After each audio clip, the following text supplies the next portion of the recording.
We're gonna try seasoning this steak with the crust from this steak. The crust is the best part of a steak, so I started by getting the most flavorful and thick crust possible. Sad looking steak, but it was exactly what I'm looking for. Remove the crust, dehydrate overnight, and we're left with crust beef jerky. Salty, crunchy, and packed with umami. Blend that into a powder. Season the steak normally, add the crust dust, and sear. I was expecting a lot of the crust dust to fall off, but the opposite was true. We were left with a perfectly cooked steak, a consistent and insanely flavorful double crust. This is a Tajin Tequila dry-aged roast, and we're gonna cut into it. Beautifully marbled strip loin, add some Tajin on all sides, and zest your 3 types of citrus. Completely cover the roast, and wrap up your present. Some tequila, and into the dry ager. 30 days later, it's hard as a rock, but looks and smells incredible. Slicing into it, you can see that insane marbling. Remove the sides, season, and get it on the grill. Give it a quick sear and pull at 115 internal. This steak honestly blew me away. Great crust, a subtle citrus and dry-aged flavor with a perfect rosy pink interior. That is incredible. We're making a spicy steak on top of Google. This is a 70-day dry-aged ribeye and literally every type of spicy pepper we could find. Seasoned with salt and pepper and some teamwork on the sear. We added butter, then the peppers, and then proceeded to smoke out the entire room. Quick rest, then time to slice. And we're left with the perfect medium rare. I was expecting something way too spicy, but it was actually quite mild, and the heat paired perfectly with the dry-aged flavor.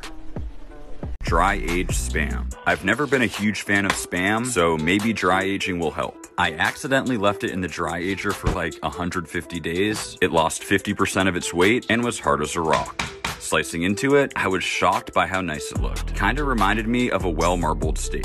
Because it was so dry, the crust developed quickly and hopes were high. It had the texture of a moist jerky, a little salty, but overall, not bad. What happens when you brine a steak in pickle juice? It keeps chicken juicy, but let's see if it works on this large steak. One in the fridge and the other in a combination of pickle juice and salt. Brine for 1 hour. 1 hour later, it had a pretty repulsive gray color, but it actually felt more tender. Pat dry, salt and pepper on the control, and just pepper on the pickle and sear. The pickle was having a way harder time developing a sear, and this less pronounced crust definitely took away from the flavor. The control was a standard delicious steak. The pickle juice brine was interesting. It was actually way more tender, but the flavor just wasn't quite right. It wasn't bad, but it sort of tastes like pickles. What happens when you cook a frozen steak? 2 identical average-sized steaks, one in the fridge and the other freezer for 12 hours. 12 hours later, it was hard as a rock. We added a thermometer and seasoned with salt and pepper. Add to a hot pan. The regular steak was naturally cooking way faster and reached medium rare, while the frozen was still at 40 Fahrenheit. The frozen steak took 6 extra minutes of cooking until finally coming up to temp. Honestly, both steaks looked great, and the crust on the frozen was even slightly better. The regular steak was perfect edge-to-edge medium rare, while the frozen one was slightly less evenly cooked, but I have to say I was shocked by how good it looked. There was really no gray band at all, but what matters most is the taste. I noticed no difference in tenderness, and while I'm not saying this is best practice, honestly, they both tasted the exact same. Should steaks actually be left at room temp before cooking? One half of the strip is being left in the fridge, the other left at room temp for 1 hour. After 60 minutes, it's only increased by 15 degrees. Same seasonings, evenly heated pan, and sear flipping the same amount of times, pulling each at 116 internal. Interestingly, the crusts were identical. They finished cooking within 30 seconds of each other, and slicing into them, they actually looked the same. Similar color and gray band. Leaving steaks out isn't worth the time. Instead, try dry brining for significantly better results. I'm gonna tell you about the time I got stood up on a date. A few years ago, there was a food fair at a local brewery in Shanghai, and I was helping my friends sell sausages. A girl walked in wearing a red dress, and I distinctly remember she had AirPods on and was sort of dancing around. She lit up the whole room. She started pulling out wheels of cheese, and turns out she was a gourmet cheese dealer. Needless to say, I was very interested. I was cooking sausages, she was selling cheese, and throughout the fair, I went over to her booth probably 20 times to try the cheese, aka find time to talk to her. We got along well and ended up going on a few dates. One day, I offered to cook for her. Prime grade porterhouse, which is impossible to find in China, mashed potatoes, salad, wine, dessert, and even candles. The food was ready, the minutes ticked by, but after an hour she texted me saying she couldn't make it. Granted, I don't think she realized I went all out with the cooking, but still, oof. I called my roommates out of their rooms, and though they made fun of me the entire time, we enjoyed the food and had a good time. Things eventually fizzled out between us, but I figured that today we're dry aging a whole salmon. Using a Q-tip to clean out that inside as much as possible. Don't eat me! And into the dry ager. 14 days later, and the skin is dry, but flesh still feels malleable. The color is absolutely incredible, and cut some fillets. The dry age is darker in color, and significantly more firm than the fresh. Salt, pepper, and garlic powder on top, and just salt on the skin to avoid burning. Most of the cooking is done on the skin side to render the fat and crisp up the skin. The biggest difference was the skin. That dry-aged salmon was insanely crispy. Texture and flavor were also better. In my opinion, 100% worth it. 4 butter basting mistakes that you should stop making. The first is adding the butter too soon. We want to make sure the crust is nearly set prior to basting to avoid a gray steak.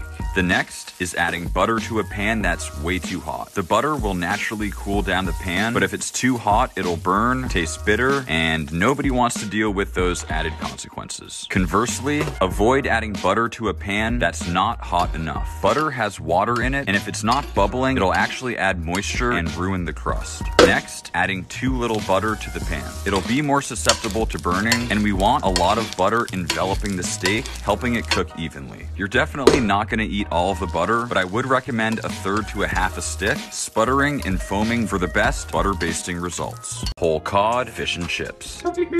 Carefully separate and remove the backbone. Make some crisscross slices without piercing the skin for more surface area. Simple batter with some Osmo and a dark beer. Let that rest, and time for pickles. Pickles are pretty forgiving. I like adding a bunch of garlic and dill. The measuring is optional, but gotta make sure they fit. 1 week later, we have some homemade pickles, which we'll add to mayo, dill, and lemon for our tartar sauce. For the chips, parboil some potatoes, get some nice color, and add some butter, garlic, and herbs. Get that batter in all the crevices, and carefully fry until golden brown. It takes a little extra work, but the result is truly a show-stopping way to do a whole fish.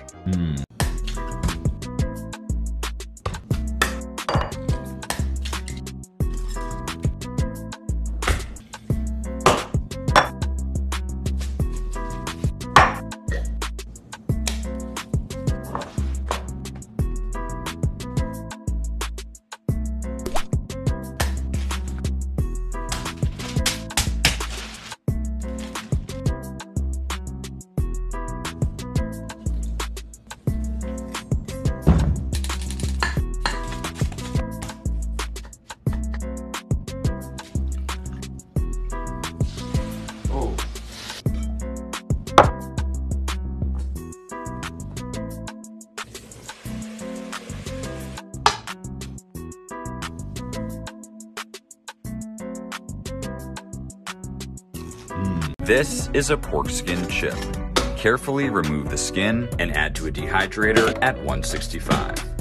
For the pork belly, sriracha salt and barbecue rub on both sides and get it on the grill. We're smoking over applewood, low and slow. To cut through the richness, a tangy salsa. Avocado, onion, some mango, lime juice for acidity, and cilantro. 1 day later, our pork skin is completely dried out. Add to some hot oil, and like magic, it immediately puffs up. And it is insanely crispy. After 8 hours, we have great color on our pork, and slicing into it, unbelievably juicy with a massive smoke ring. Crispy skin, tender pork. To me, this is the perfect bite. Today we're making a steak pizza. Massive Tom and Jerry steak with tons of tough cuts that definitely needed tenderizing. Season both sides and get it on the grill. We're smoking over applewood, low and slow. Quick sear and assemble the pizza. Sauce, mozzarella, parmesan, and pepperoni. Ouch. With all of the essential toppings into the pizza oven. whole at 125, crispy, cheesy, the perfect medium rare pizza. Today we're dry aging a whole bologna. We're starting with the biggest hot dog I've ever seen and into the dry ager for 90 days. 3 months later, it was hard as a rock, but it lost 40% of its weight. It was not a grower. Slicing into it, it had a dark outer ring, but the inside still looked fresh. Most importantly, how does it taste? The texture was more firm, and while the flavor was good, I really don't have any plans on doing this ever again.